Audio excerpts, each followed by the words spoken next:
The United States is lifting aluminum tariffs on Canada and Mexico in a bid to ease trade tensions with its North American neighbors. President Trump made the announcement this afternoon.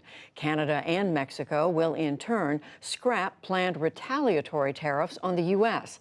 At an event in Washington, Mr. Trump said he hoped the move would clear a roadblock to passing the U.S.-Mexico-Canada trade agreement.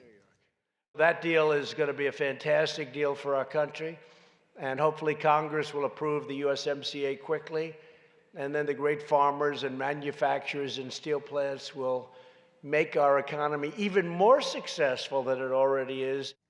Canada's Prime Minister Justin Trudeau called the move terrific. Meanwhile, President Trump also said that he is delaying for 6 months a decision on imposing tariffs on imported cars and auto parts. That will buy more time for trade negotiations with the European Union and with Japan. Missouri has become the latest state to approve a restrictive abortion bill. Its Republican-led state house passed the ban on the procedure at 8 weeks of pregnancy. It allows exceptions for medical emergencies, but not in cases of rape or incest. The state's Republican governor has pledged to sign it. An investigative report released today by Ohio State University has found that a former team doctor sexually abused at least 177 male students over nearly 2 decades. Richard Strauss abused athletes from at least 16 of the school's sports teams, along with students at other health facilities between 1979 and 1997. He took his own life in 2005. The report also said that school officials were aware of the allegations but did little to stop him. We'll have more on the findings later in the program.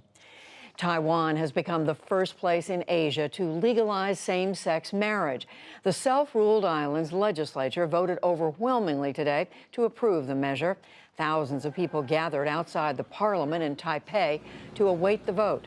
They waved rainbow flags and celebrated in the streets after the bill passed. Just now, a law passed saying we won't be using the term same-sex marriage, but just marriage, which means that we can get married. This means that when we get married, we use the method of marriage and not civil union, so there is no hostility. I think this is very important. Mainland China, which claims Taiwan as its own territory, is under communist rule and far more conservative. Back in the U.S., the House of Representatives today passed sweeping legislation to extend civil rights protections for LGBTQ people. It bans discrimination based on gender identity and on sexual orientation. The bill passed largely along party lines, with every Democrat voting in favor, along with 8 Republicans. A similar bill faces long odds in the Republican-led Senate. President Trump is expected to veto the legislation if it arrives at his desk. Former White House National Security Advisor Michael Flynn has told the special counsel's office that people connected to the White House and Congress tried to influence his cooperation with the Russia probe. That is according to a court filing that was made public Thursday. Meanwhile, in an interview with Fox News today, Attorney General William Barr vowed to get to the bottom of the Russia investigation's origins and said that so far the explanations have been, quote, insufficient. The U.S. Treasury Department defied today's subpoena deadline to hand over President Trump's tax returns to the House Ways and Means Committee. Meanwhile, the Democratic chairman of that committee, Richard Neal, said today that he would rather appeal to the courts for Mr. Trump's returns than to pursue contempt charges. Weeks-long talks between Britain's governing Conservative Party and opposition Labour Party collapsed today, adding more uncertainty to the country's exit from the European Union. Labour leader Jeremy Corbyn and Prime Minister Theresa May both said that discussions were frank, but fell short of finding agreement on a withdrawal deal. We've negotiated in good faith and very seriously and put forward a lot of very detailed arguments on trade relations, on customs, on regulations, all those issues, and I think that's the responsible thing to do. These talks have been constructive and we've made progress. There have been areas where we have been able to find common ground, but other issues have proved to be more difficult. The new deadline for Britain's exit from the EU is October 31st. And stocks fell on Wall Street today amid reports that U.S.-China trade talks have stalled.